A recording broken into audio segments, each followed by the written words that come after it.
I don't know about you, but it is so easy for criticism to hide in my heart, to the point where I don't even notice it.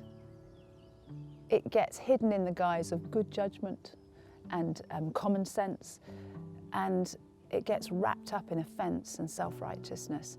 And so often it is accompanied by phrases like, "Gosh, I would never do that," or "What were they thinking?" And it's such a trap, because not only does it harden my heart towards others, giving me the comfort of the moral high ground, but it also sets the stage for my own judgment. This is what I mean. Have you ever noticed that the areas of your life that might cause you the most stress are also the areas of your life that you might have a tendency to be critical of others in?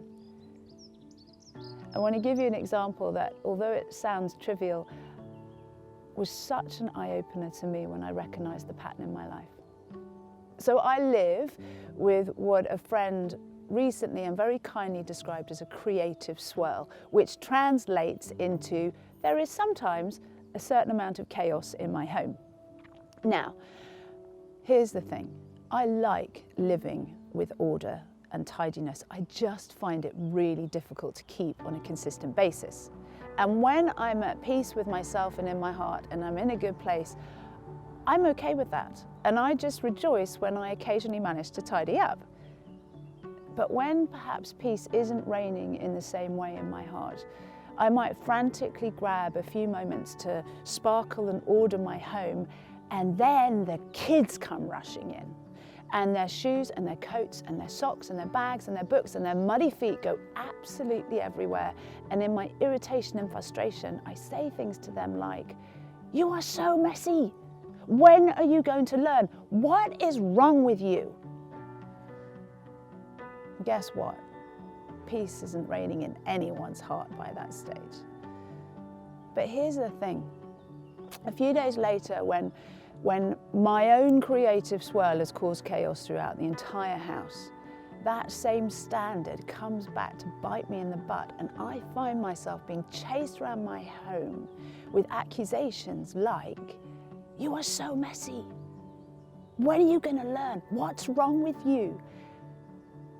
The standard I used on my kids is the standard that's being used on me, and it is a fine rod to beat myself and others with. I want to share a passage with you that speaks directly to this. I love the way Jesus gets into the nitty-gritty of our lives, and he reaches into the darkest recesses of our hearts, and he pulls everything out into the light. And he is so for our freedom and for the freedom of others. I'm going to share it with you in the Passion Translation.